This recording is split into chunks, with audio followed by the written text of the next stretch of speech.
Black as the Pit That Covers Me by Culver Meadows. I awoke in the middle of the night. Was it a noise, an icy touch, a cold breeze blowing across my face? I lay quietly listening to the dead silence in my room. Gaining confidence, I reached over and switched on the light. I saw nothing to alarm me, but my steadily growing fear intensified. I was alone in the house and developing a growing sense of absolute freedom.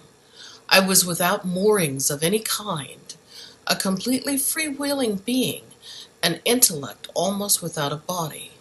In the quiet, I felt the presence of something alien, something that was there to harm me. I walked the length of the house, but the alien beings were not in sight. Yet I knew they were there, and so were the bugs, the listening devices they had installed to keep track of my every move. I lifted the edge of the rugs and looked underneath. I struggled to move the heavy furniture that had been set against the walls and looked behind them, but found nothing. The alien beings were immensely silent, brilliantly cunning, and there to kill me. A terrible stench pervaded the house, and as the daylight began to penetrate the windows, I threw open the windows and doors. Hurriedly, I got into my clothes and ran out of the house, leaving the doors and windows wide open. My wife and I had been accustomed to taking long walks in the morning, and my old habits soon took over. I did not know it then, but the walk brought me closer to death than I would have ever been if I had stayed in the house.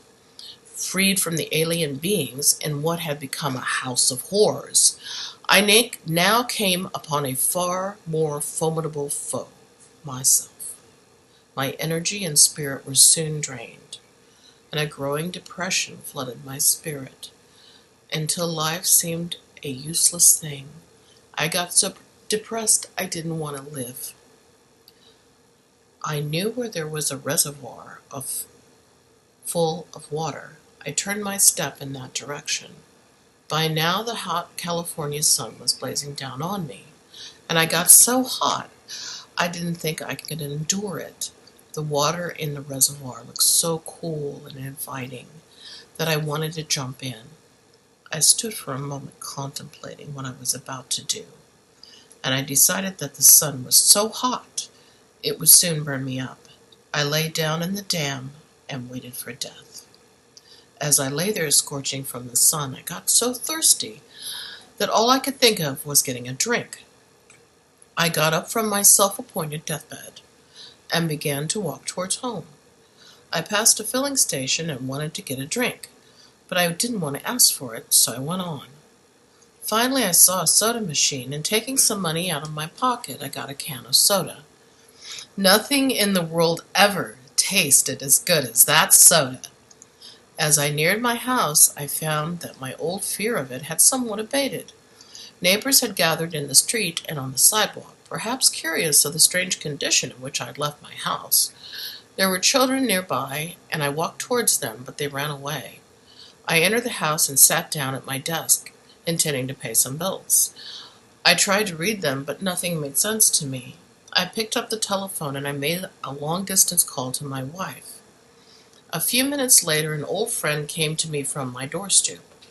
My wife had sensed there was something wrong and had asked him to come to see me. This wonderful friend took me into his home with the intention of taking care of me.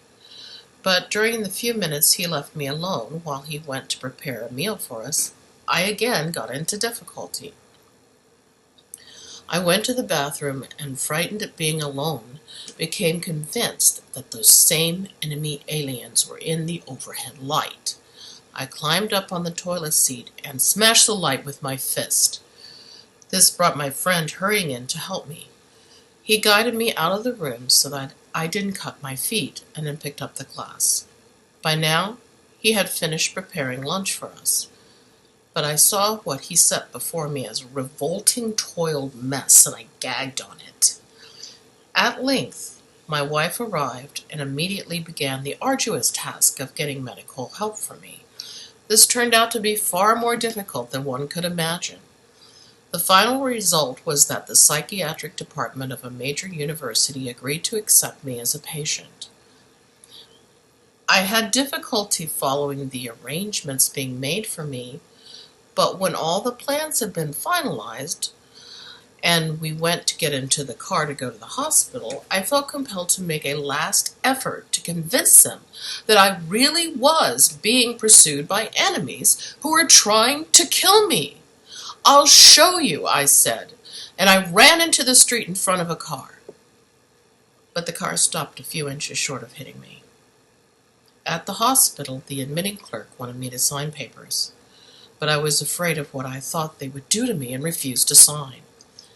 I did not understand that if I did not sign, I would have to be committed to a much less desirable institution.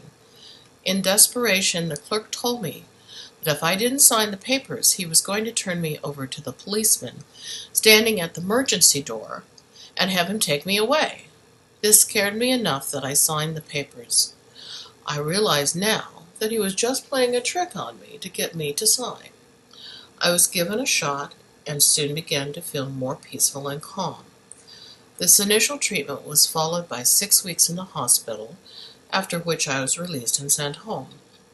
It has now been 6 years now. I know I'll have to take pills like these for the rest of my life to keep from having another breakdown.